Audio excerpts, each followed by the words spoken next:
दोस्तों, इस कहानी को जरा ध्यान से सुनिए क्योंकि यह कहानी आपके जीवन भर काम आएगी। नमस्कार दोस्तों, Bodhi thinks by YouTube channel में आपका दिल से स्वागत है। दोस्तों, हम अक्सर अपनी जिंदगी में यह सवाल करते हैं, क्यों मेरी किस्मत हमेशा मुझसे दूर रहती है और जब भी मुश्किलें आती हैं तो हमें लगता है कि हम किसी बुरी किस्मत के शिकार हैं। लेकिन क्या आप जानते हैं कि किस्मत कभी बिना संकेत दिए नहीं बदलती? जीवन में कुछ महत्वपूर्ण संकेत होते हैं जिन्हें पहचान कर हम अपनी किस्मत को एक नई दिशा दे सकते हैं। दोस्तों, किसी शहर के थोड़ी ही दूर एक गांव था। उस गांव में एक रेलवे स्टेशन था। उस रेलवे स्टेशन पर एक भिखारी रहता था जिसका नाम आनंद था। वह अकेला ही रहता था। वह वहां आने जाने वाली रेलगाड़ियों में बैठे यात्रियों से भीख मांगकर जो कुछ पैसे मिलते थे उसी से उसका अपना पेट भरता था। एक दिन जब वह भीख मांग रहा होता है तो सूट बूट पहने एक हट्टा कट्टा और लंबा व्यक्ति उसे दिखाई देता है। उसने सोचा कि यह व्यक्ति बहुत अमीर लगता है, इससे भीख मांगने पर यह मुझे जरूर अच्छे पैसे देगा। वह उस लंबे व्यक्ति से भीख मांगने लगा। भिखारी को देखकर उस लंबे व्यक्ति ने कहा, तुम हमेशा मांगते ही रहते हो क्या? कभी किसी को कुछ देते भी हो? भिखारी बोला, साहब, मैं तो भिखारी हूँ, हमेशा लोगों से मांगता ही रहता हूँ। मेरी इतनी औकात कहाँ कि किसी को कुछ दे सकूं। लंबा व्यक्ति बोला, जब किसी को कुछ दे नहीं सकते तो तुम्हें मांगने का भी कोई हक नहीं है। मैं एक व्यापारी हूं और लेन देन में ही विश्वास करता हूं।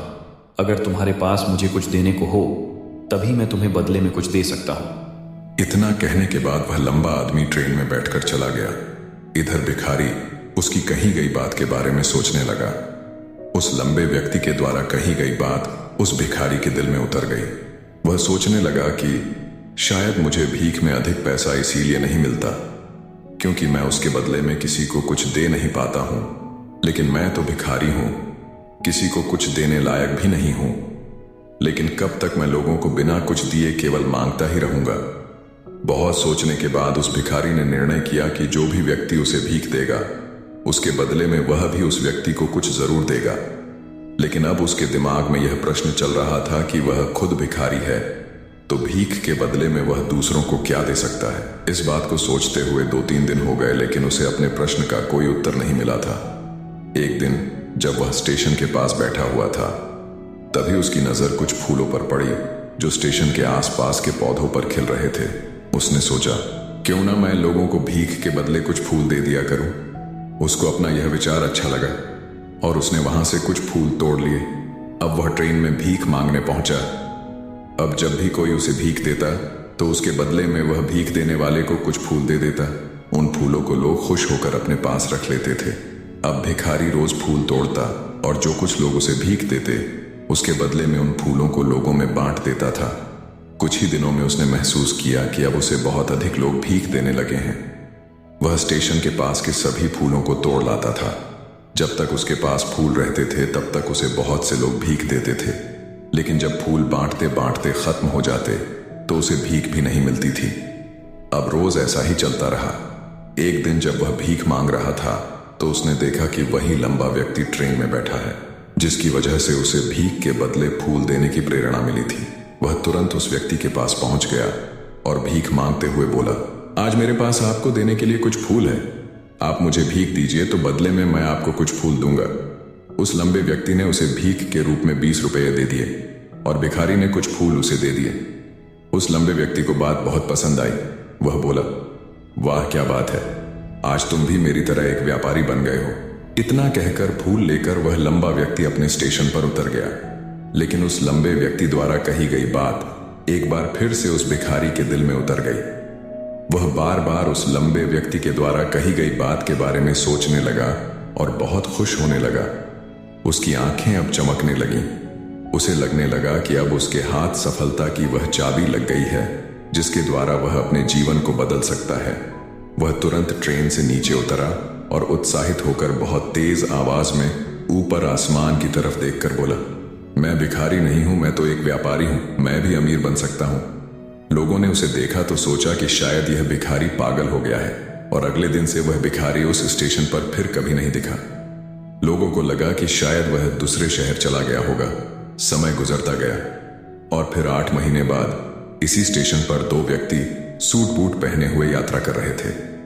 दोनों ने एक दूसरे को देखा तो उनमें से एक ने दूसरे से हाथ मिलाया और कहा, क्या आपने मुझे पहचाना? दूसरा व्यक्ति बोला, नहीं, क्योंकि मेरे हिसाब से हम लोग पहली बार मिल रहे हैं। पहला व्यक्ति बोला, नहीं, आप याद कीजिए, हम पहली बार नहीं बल्कि तीसरी बार मिल रहे हैं। दूसरा व्यक्ति बोला, मुझे याद नहीं, वैसे हम पहले 2 बार कब मिले थे? अब पहला व्यक्ति मुस्कुराया और बोला, हम पहले भी 2 बार इसी ट्रेन में मिले थे। मैं वही भिखारी हूं जिसको आपने पहली मुलाकात में बताया कि मुझे जीवन में क्या करना चाहिए, और दूसरी मुलाकात में बताया कि मैं वास्तव में कौन हूं। दूसरा व्यक्ति मुस्कुराया और अचंभित होते हुए बोला, ओ, याद आया, तुम वही भिखारी हो जिसे मैंने एक बार भीख देने से मना कर दिया था और दूसरी बार मैंने तुमसे कुछ फूल खरीदे थे। लेकिन आज तुम यह सूट बूट में कहाँ जा रहे हो और आजकल क्या कर रहे हो? तब पहला व्यक्ति बोला, हाँ, मैं वही भिखारी हूं, लेकिन आज मैं फूलों का एक बहुत बड़ा व्यापारी हूं और इसी व्यापार के काम से ही मैं दूसरे शहर जा रहा हूं। कुछ देर रुकने के बाद वह फिर बोला, आपने मुझे पहली मुलाकात में प्रकृति का वह नियम बताया था जिसके अनुसार हमें तभी कुछ मिलता है जब हम कुछ देते हैं। लेन देन का यह नियम वास्तव में काम करता है। मैंने यह बहुत अच्छी तरह महसूस किया है, लेकिन मैं खुद को हमेशा भिखारी ही समझता रहा। इससे ऊपर उठकर मैंने कभी सोचा ही नहीं, और जब आपसे मेरी दूसरी मुलाकात हुई तब आपने मुझे बताया कि मैं एक व्यापारी बन चुका हूं।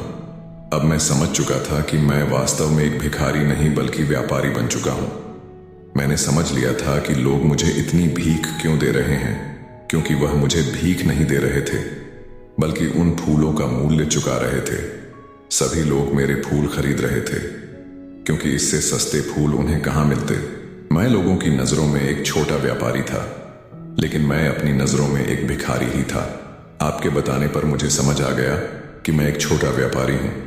मैंने ट्रेन में फूल बांटने से जो पैसे इकट्ठे किए थे उनसे बहुत से फूल खरीदे और फूलों का व्यापारी बन गया। यहाँ के लोगों को फूल बहुत पसंद है और उनकी इसी पसंद ने मुझे आज फूलों का बहुत बड़ा व्यापारी बना दिया।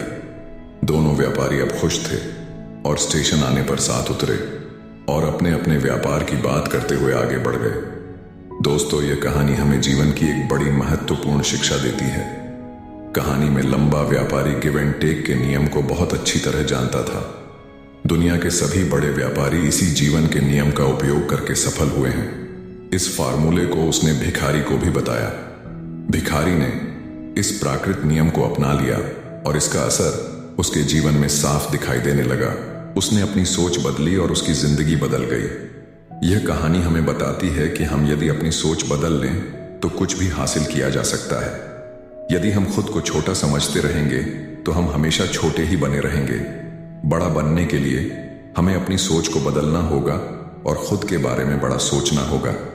कहानी का सार यह है कि सफलता आपकी सोच में छुपी होती है।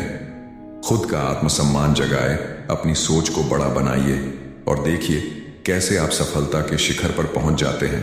दोस्तों, जीवन में सुख दुख सिक्के के 2 पहलू जैसे आते जाते रहते हैं।